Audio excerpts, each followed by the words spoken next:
号称最强掌机的 Steam Deck 终于发货来国内啦！不知道大家有没有看过上期的上手体验呢？原价2550，到手价18800，甚至3万块钱都有人买。大家应该也知道 ，Steam Deck 硬件上其实也就是笔记本硬件，所以理论上它是可以用来装 Windows 的，办公、炒股、看视频都应该是没有问题的。那有没有想过外接显卡呢？可不可以用来挖矿呢？于是我一通猛操作，最后终于变成了砖，而且这玩意儿根本就没有人能修，国内首炸，这不得来个3连？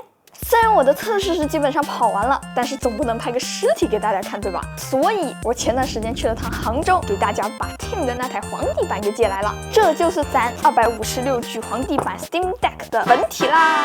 而且你看这个皇帝版的收纳包都和我的那个都不一样，我的这个呢是连 logo 都是黑的，机器的按键还有外观基本上是没有什么区别的。皇帝版的这个屏幕上面呢多了一层防眩光处理，侧着看的时候就比较明显了。目前 Steam Deck 官网的原价是64G 2600，机身本身是可以插 TF 卡扩展的。那么大家会买什么版本呢？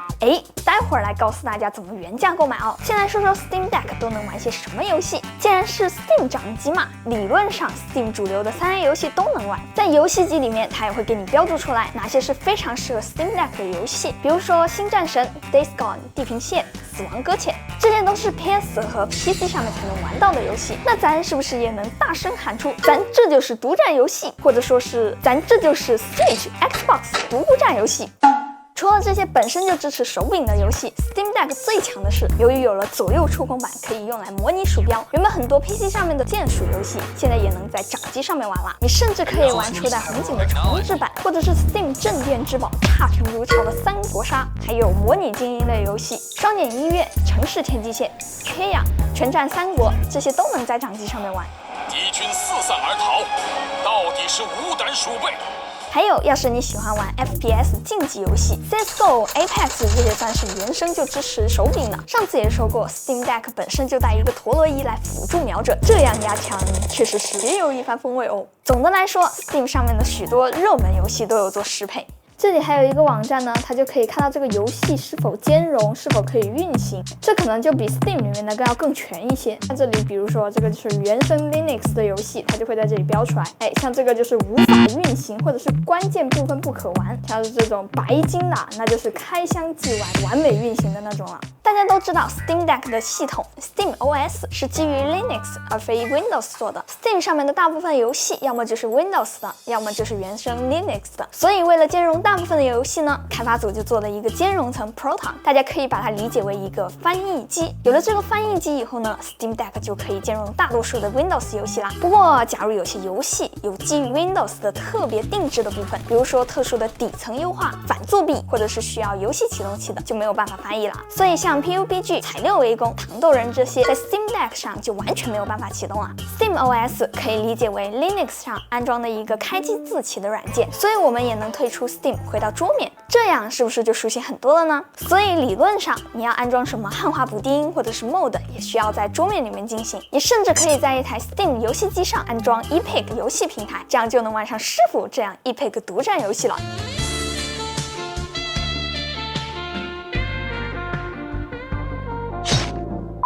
属实是 NTR 了，还可以装上战网来玩守望、魔兽世界，拿掌机出门刷 MMO， 商务人士狂喜了属于是。结束了。Steam OS 的安装包还可以在网上面下到，所以说我还试着给这个国产阿雅掌机上装上这个 Steam OS， 合成了一台阿雅 Steam Deck。大家还记得 Steam Deck 上面有2个这个键吧？这上面也可以映射出来，用这个 Steam 加 A 就是右边那3个小点点，确实一下子就有那味儿了哦。Steam Deck 整机是一个摇杆与按键平行的布局，一般这种神奇的布局都不怎么好哦。不过我试了一下 ，Steam Deck 实际操作起来是能接受的，而且由于机身非常的宽，握制起来感觉比很多国产掌机都要轻。Steam Deck 还有一个核心优势，可以说是 Steam Deck 对于游戏的核心优化之一。Steam 本身自定义按键在游戏库的开始菜单这里，点进去就可以去里面更改每一个按键，或者是套用网上别人编排好的布局。Steam Deck 直接把这个功能集成到系统级别了，任何游戏运行时都可以在游戏里面随时调节布局。正面这2个触控板默认也是模拟鼠标操作，也可以映射成按键。这个触控板摸是一种操作，按下触控板周围也是一种操作，再加上背面还有4个按键，这就比正常的手柄多了足足12个按键，可以说是留足了自定义空间。像我玩这个双点医院的时候嘞，你看这个玩着玩着缺了一个旋转物品的键，那我现在就可以把这个触控板上面的其中一个，或者是这个背键换成这个 Z。而且你不仅可以映射这个键盘操作、手柄操作、鼠标滚轮，你还可以映射成系统功能，就比如说像是截图或者是强制关闭游戏。和 Windows 一样，也有保存布局和套用社区布局，每个游戏默认是独立保存一套预设，互不影响，超高的自定义空间，再加上白送的一堆按键，所以 Steam Deck 基本上就很少有因为键位问题完全玩不了的游戏。最近我拿 Steam Deck 玩的最多的反而不是那些手柄大作，而是全战三国。虽然确实这个字有点小，不过这种游戏本身就很干，再加上真的打起来的时候，操作什么的还可以暂停，后期基本上就是在当文明在打了。而且我特别喜欢 CA 的中文配音，还有游戏音乐，特别有史诗感。乱军四起，权臣威风，皇权磅礴，真可谓四海煎熬。Steam Deck 的外放本身也很无敌，就这么俩小小的扬声器，居然能听得清左右。但这种脆弱的联盟必定不会长久。目前 Steam Deck 对比其他国产掌机确实有一定的性能优势，打游戏嘛，主要就是看 GPU 性能。Steam Deck 得益于 RDNA 2架构的 GPU， 对比 Vega 8的 AYA 确实要强不少。对比3A 大作2077 ，Steam Deck 都要高上10几帧，不过这么打就好像有点欺负人了。据说最新的6800U 也是 RDNA 2架构 ，GPU 性能接近翻倍，游戏性能比 Steam Deck 还要强上1个等级。只能说期待国产掌机都用上新的架构吧。目前 Steam Deck 如果以原价来说，就是性价比无敌的存在，所有手柄能玩的游戏基本上都能在上面爽玩。像《死亡搁浅》这种也算比较吃性能的游戏，高画质也能跑到50帧，《只狼》就算是开到高画质也有57帧。其他 Win 10掌机玩起来不方便的那些需要鼠标的游戏，因为有触控板，现在也能玩了。建议国产厂商赶紧跟进，发现敌军的核心科技了，属于是。先来吊打一下 Switch 好吧，好不容易找到一个 Switch 上也能跑得动的游戏，巫师3。我的巫师3在第2周目就是在 Switch Lite 上打的，30帧也就这么硬扛过来了。540P 的分辨率确实有一点点过于模糊了哦。Steam Deck 720P 60帧，最低画质也比 Switch 渲染的更细致一些，更何况还能把画质开得更高。虽然这种功率全开的情况下只能跑1个半小时左右，但是你可以降低画质，降低帧数啊。假如开全低画质，锁30帧。大概能玩3个小时不到，勉强等于一台 Switch Lite 的续航。如果跟续航版 Switch 比续航，那就只能被吊打了。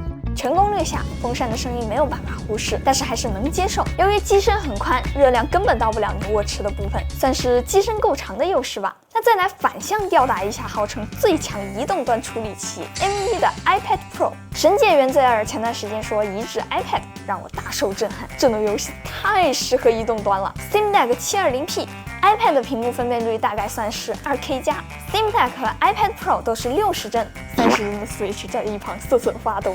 iPad 这个高分辨率再加上这么大的尺寸，看起来比这些掌机真的清晰太多了。iPad 本身也完美支持各家的手柄，原价8499的东西就是硬气哦。不过目前 iPad 的游戏真的太少了，神界原罪、死亡细胞很多好玩的游戏国服都没有。目前 Steam Deck 的续航全功率就在1个半小时不到，确实有点拉了。不过这个其实是目前所有这种形态的掌机都面临的问题。Steam Deck 因为用的是 Steam OS， 理论上在待机续航方面还有一点优势，大约可以待机4天左右。机身支持的 TF 卡，小伙伴们很担心这个 TF 卡的速度。实际上呢 ，TF 卡读取第1次会比较慢，但是第2次之后，其实速度就和 SSD 没有太大的差距了。据说是有什么黑科技。接下来这段就有意思了，来给大家讲讲我悲伤的故事，让大家开心开心，好吧？这一段呢，因为机器炸了，所以基本上没有素材，大伙儿就听我硬吹。前段时间油管大佬也已经试过装 Windows， 那体验也确实是地狱级别，自带手柄打不了游戏，扬声器和耳机都用不了，还有各种各样的 Windows 特色。在我测试的时候呢 ，Windows 优化问题仍然存在。有一个非常有意思的，这块720P 的屏幕其实原本是一块竖屏，可能本身设计是用在什么冰箱啊之类的产品上面，所以在整个 Windows 安装部分都得这样用。正常来说，我们的 SteamOS 是装在 SSD 里面的，不过这次咱们还想外接一个显卡，所以我们就把这个系统装在了 TF 卡里面，这样 N.2 的接口就可以空出来外接显卡了。装上电源，再来一个这个玩意儿，骗显卡开机。大功告成，开机启动。不过这个实际效果堪忧啊！一张9000块钱的6900 XT 跑个1080p 的老头环也不到40帧。我还前后测试了一下别的几个游戏，解决了一些 bug。但是就当我准备开始测试 Apex 的时候 ，Steam Deck 画面卡住了，重启解决100%，然后它就再也没有站起来过了。Steam Deck 除了前面这些美好，目前还是有一些小毛病呢。比如说，你想要接一个鼠标，玩所有用鼠标移动视角的游戏都不行，接上鼠标直接表演一个螺旋升天。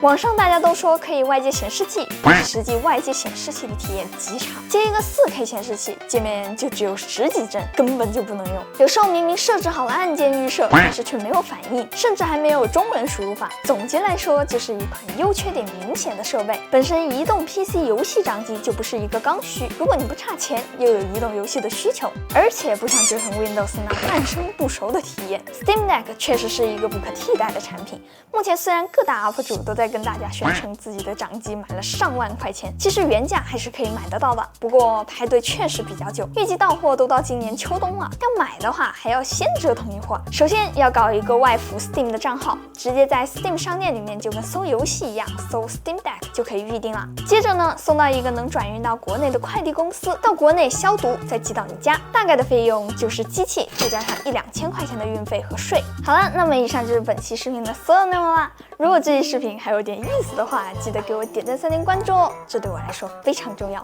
那我是千里，咱们下期再见吧，拜拜。Jumbo boy, noi, noi, chakadeta patompa.